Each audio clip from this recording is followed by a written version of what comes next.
అదే RTV app వార్తల్ని క్షణాల్లో చదివే అవకాశం ఉంటుంది. ఒక న్యూస్ పేపర్, ఒక టెలివిజన్ ఛానల్ మీ చేతుల్లో ఎప్పుడూ ఉంటాయి.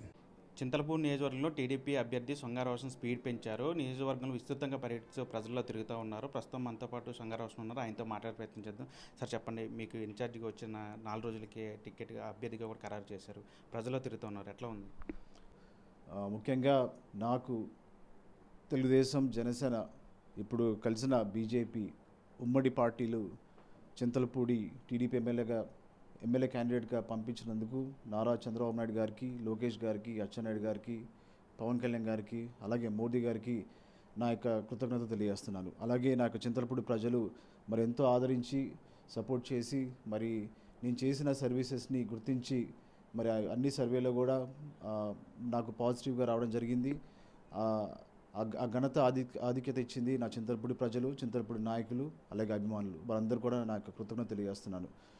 ఇది మరి చాలా పెద్ద బాధ్యత. నా ఒక్కడి వల్లే ఇదంతా కూడా జరిగే పని కాదు. పెద్దల్ని అలాగే కార్యకర్తల్ని అందరూ కూడా కలుపుకుంటూ ముందుకెళ్తున్నాను.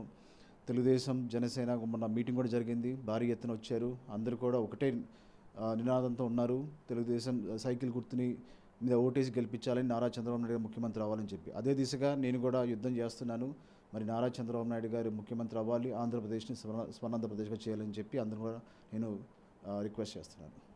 అంటే మీ నియోజకవర్గంలో ముఖ్యంగా వైఎస్ఆర్సీపీ చూసుకుంటే 2 వర్గాలకు విడిపోయింది. ఒకరి మీద ఒకరు విమర్శలు చేసుకుంటున్నారు. ఓపెనింగ్లు పిలవట్లేదని చెప్పి ఎమ్మెల్యే అంటే, లేదు నేను ఎంపీ కూడా తిరుగుతానని చెప్పి వైసీపీ ఇన్ఛార్జ్ చెప్తా ఉన్నారు. ఈ వైఎస్ఆర్సీపీ తీరు నియోజకవర్గం ఎట్లా చూస్తారు? మంచి ప్రశ్న అడిగారు. ఒక ఇన్ఛార్జ్ సిట్టింగ్ ఎమ్మెల్యేని, ఒక 30,000 ప్లస్తో గెలిచిన ఒక సిట్టింగ్ ఎమ్మెల్యేని కనీస రెస్పెక్ట్ లేకుండా, మరి ప్రోటోకాల్ ఫాలో అవ్వకుండా, కలుపుకోకుండా వెళ్తున్నాడంటే రేపు పొద్దున ప్రజలు ఓటేసి ఇప్పుడున్న ఇన్ఛార్జ్ని కనుక, వైసీపీ ఇన్ఛార్జ్ని కనుక గెలిపిస్తే 2,70,000 మందికి ఏ న్యాయం చేస్తాడు? నాయకులు ఎలా కలుపుకుంటాడు?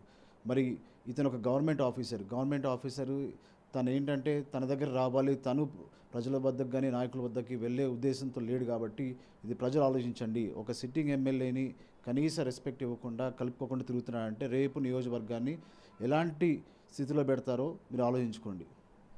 వైఎస్ఆర్సీపీకి చెందిన ఎమ్మెల్యే ఎలీజా ఇప్పుడు టీడీపీలోకి వస్తున్నారంటూ కూడా ప్రచారం జరుగుతుంది. ఒకవేళ ఆయన వస్తే కనుక మీరు స్వాగతిస్తారా? తెలుగుదేశం పార్టీ ఎప్పుడు కూడా ఏంటంటే ఎవరిని కూడా మరి అన్ని రకాలుగా చూసి వాళ్ళని ఆహ్వానిస్తుంది. మరి ఎలీజా గారు తెలుగుదేశం పార్టీలోకి వస్తారంటే నాకు తెలిసి అది పెద్దలు, మా నాయకులు అది మాట్లాడతారు. తప్పకుండా వారికి ఉన్న రిక్వెస్ట్లు ఏంటి, డిమాండ్స్ ఏంటి అన్నీ కూడా పరిశీలిస్తుంది. తగిన సమయంలో సరైన నిర్ణయం తీసుకుంటుందని నేను ఆశిస్తున్నాను.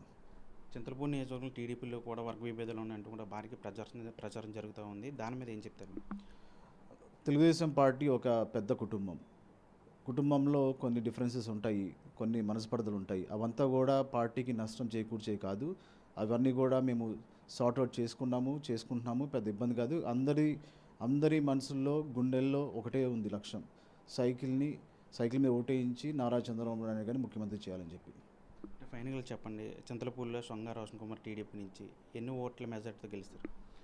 మెజారిటీ అనేది ప్రజలు డిసైడ్ చేస్తారు. ఎందుకంటే నేను సేవలు 10 సంవత్సరాల నుంచి చేస్తున్నాను కూడా. మరి పెన్షన్ లేని వాళ్ళకి కూడా, అర్హులైన వాళ్ళకి కూడా ఇస్తున్నాను. మరి నేను డబ్బులు సంపాదించుకోవడం కోసం అయితే నేను రాజకీయాలకు రాలేదు.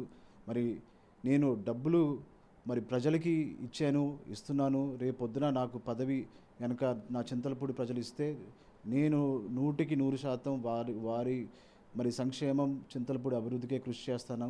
అట్లాగే దీన్ని ప్రజలు గమనించండి.